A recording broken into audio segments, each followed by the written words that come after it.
دوستو، آج بھی اتہاس کے پنوں میں ایسے ایسے بڑے اور خطرناک راز دفن ہیں کہ جن رازوں سے اگر پردہ اٹھ جائے تو ہماری دنیا میں رہنے والے انسانوں کی آنکھیں حیرانی کی وجہ سے کھلی کی کھلی رہ جائیں۔ اور ایسا ہی کچھ ہوا تھا سال 1974 میں کہ جب چائنا کے ایک علاقے میں ایک کسان بڑی تیزی کے ساتھ اپنے کھیت میں کھدائی کر رہا تھا۔ کھدائی کرتے کرتے اچانک اس کی نظر ایک ایسی چیز پر پڑی کہ جس نے اس کو حیران کر دیا۔ شروع میں تو کسان کو یہ محسوس ہوا کہ شاید وہ اپنی کھدائی کی وجہ سے کوئی بڑا خزانہ ڈھونڈنے میں کامیاب ہو گیا ہے، لیکن جیسے جیسے وہ اپنی کھدائی میں آگے بڑھتا گیا اس کی آنکھیں پھٹی کی پھٹی رہ گئیں، کیونکہ دوستو اپنے کھیت میں جس جگہ پر وہ کسان کھدائی کر رہا تھا وہاں پر کوئی خزانہ یا پھر کوئی عام قبر نہیں بلکہ بڑے بڑے چیمبر موجود تھے، جن کو دیکھ کر اس دور میں پوری دنیا حیران رہ گئی تھی۔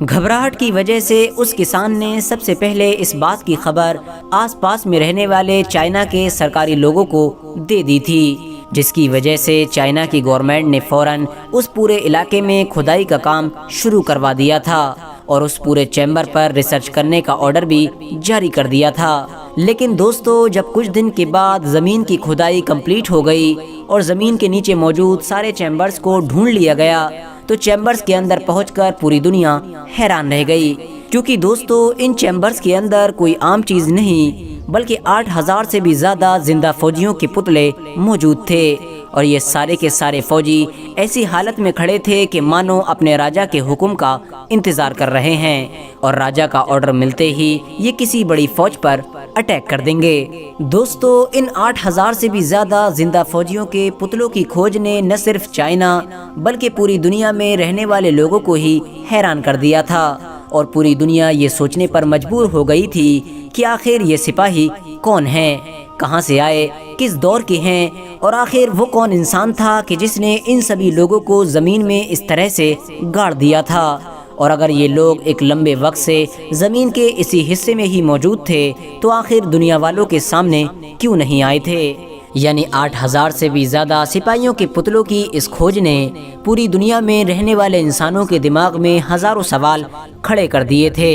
فرینڈز، ایک لمبی ریسرچ کے بعد آخرکار دنیا کے ایکسپرٹس یہ پتہ لگانے میں کامیاب ہو گئے تھے کہ آخر زمین کے نیچے ملنے والے یہ 8000 سے بھی زیادہ فوجی کون ہیں، کہاں سے آئے ہیں، کس دور کے ہیں، اور آخر ان فوجیوں کو کس انسان نے زمین کے نیچے اس طرح سے گاڑ دیا تھا۔ تو دوستو ان سپاہیوں سے جڑی یہ کہانی آج سے لگ بھگ 2000 سال سے بھی زیادہ پرانی ہے۔ یہ کہانی ہے ایک ایسے راجا کی کہ جس کو چائنا کا پہلا راجا بھی مانا جاتا ہے، کیونکہ یہی وہ راجا تھا کہ جس نے چھوٹی چھوٹی ریاستوں کو ایک کر کے پہلی بار چائنا دیش کی استھاپنا کی تھی، ورنہ اس سے پہلے چائنا کا یہ پورا علاقہ چھوٹی چھوٹی ریاستوں میں بٹا ہوا تھا۔ اس راجا کو اتہاس میں قن شی ہوانگ کے نام سے جانا جاتا ہے۔ ساتھ ہی ساتھ آپ کو یہ بھی بتاتے چلیں کہ یہی وہ چائنا کا راجا تھا کہ جس نے اپنی ریاست کی حفاظت کے لیے ایک دیوار بھی بنوائی تھی، جو بعد میں وقت کے ساتھ ساتھ بدلتی گئی،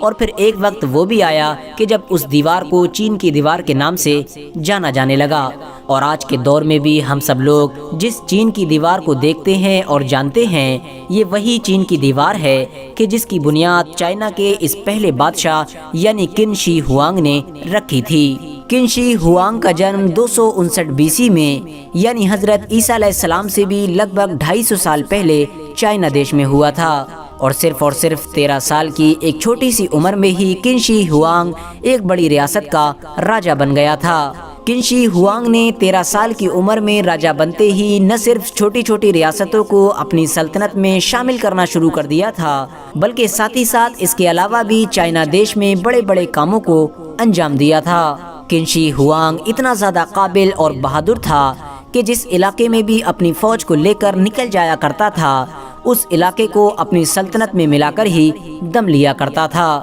لیکن دوستو جیسے جیسے قن شی ہوانگ کامیاب ہوتا گیا ویسے ویسے اس کا ڈر بھی بڑھتا گیا، اور اس کا یہ ڈر کسی اپنے دشمن سے نہیں بلکہ صرف اور صرف موت سے تھا، کیونکہ چائنا کے اس طاقتور اور امیر راجا کو یہ محسوس ہونے لگا تھا کہ ہو نہ ہو اور لوگوں کی طرح ایک دن مجھے بھی مرنا پڑے گا، اور جب میں نے دنیا میں اپنی سلطنت کو طاقتور بنانے میں اتنی محنت کی ہے تو میں چاہتا ہوں کہ کسی بھی طرح سے مجھ کو موت نہ آئے۔ اسی وجہ سے اس راجا نے موت سے بچنے کے لیے نئے نئے آئیڈیاز بھی ڈھونڈنا شروع کر دیے تھے۔ اس راجا نے اپنے محل میں موجود سارے حکیموں کو یہ آرڈر دے دیا تھا کہ وہ کسی بھی طرح سے اس کو کوئی ایسی جڑی بوٹی لا کر دیں کہ جس کو کھانے کے بعد راجا کو موت نہ آئے، اور جو حکیم بھی یہ لانے میں ناکامیاب ہو جاتا تھا اس کو فوراً قتل کروا دیا جاتا تھا۔ اس طرح سے راجا نے اپنے محل کے بہت سارے حکیموں کو قتل کروا دیا تھا، لیکن کوئی بھی حکیم اس کے لیے ایسی دوا لانے میں کامیاب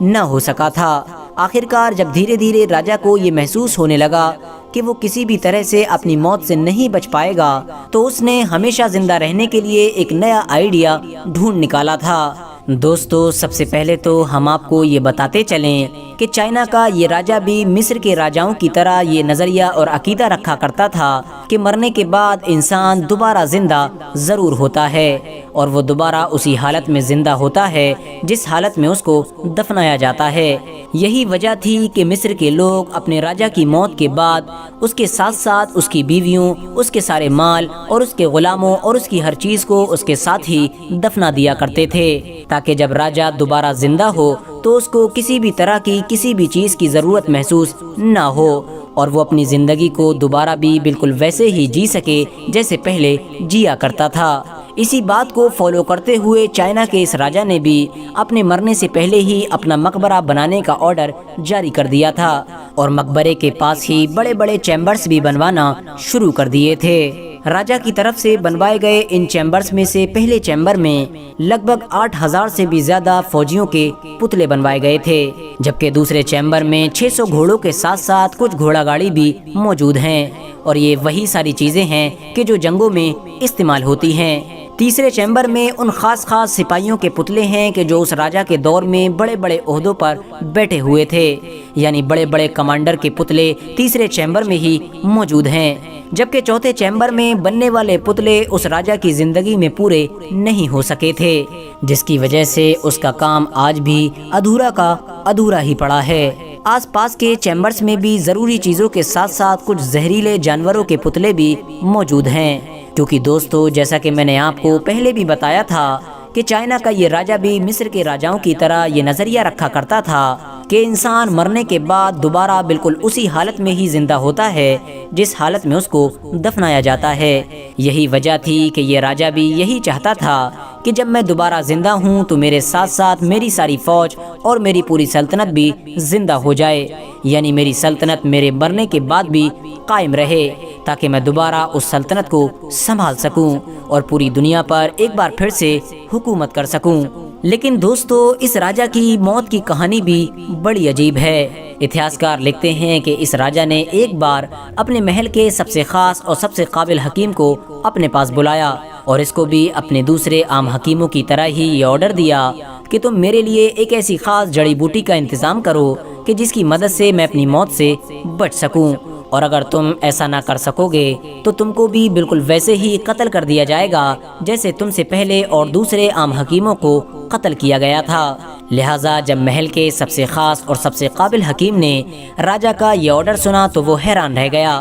اور یہ سوچنے لگا کہ آخر میں اپنی جان کو کیسے بچاؤں، کیونکہ یہ بات تو وہ اچھی طرح سے جانتا تھا کہ وہ چاہ کر بھی ایسی جڑی بوٹی کا انتظام نہیں کر سکتا ہے۔ اسی لیے اس نے اپنی جان بچانے کے لیے ایک نیا آئیڈیا ڈھونڈا، اور وہ راجا کے پاس ایک ایسا زہر لے کر پہنچا کہ جس کی وجہ سے انسان کی موت ہو سکتی تھی، اور اس خطرناک زہر کو اپنے راجا کے سامنے پیش کرتے ہوئے اس قابل حکیم نے کہا کہ اے میرے آقا، یہ وہی جڑی بوٹی ہے کہ جس کی مدد سے آپ اپنی موت سے بچ سکیں گے۔ لہٰذا یہ سنتے ہی راجا بڑی خوشی سے اس زہر کو پی گیا، جس کی وجہ سے اتہاسکاروں کے مطابق تڑپ تڑپ کر راجا کی موت ہوئی تھی۔ راجا کی موت کے بعد اس کی باڈی کو اسی مقبرے میں ہی دفنا دیا گیا تھا کہ جو مقبرہ راجا نے اپنی موت سے پہلے ہی اپنے لیے بنوایا تھا، اور یہ مقبرہ ان چیمبرز کے پاس ہی تھا کہ جن چیمبرز میں راجا نے اپنی فوج اور اپنی بہت ساری چیزوں کے پتلے بنوائے تھے۔ دوستو، اس راجا کو گزرے ہوئے تو ہماری دنیا سے لگ بھگ 2200 سال گزر چکے ہیں،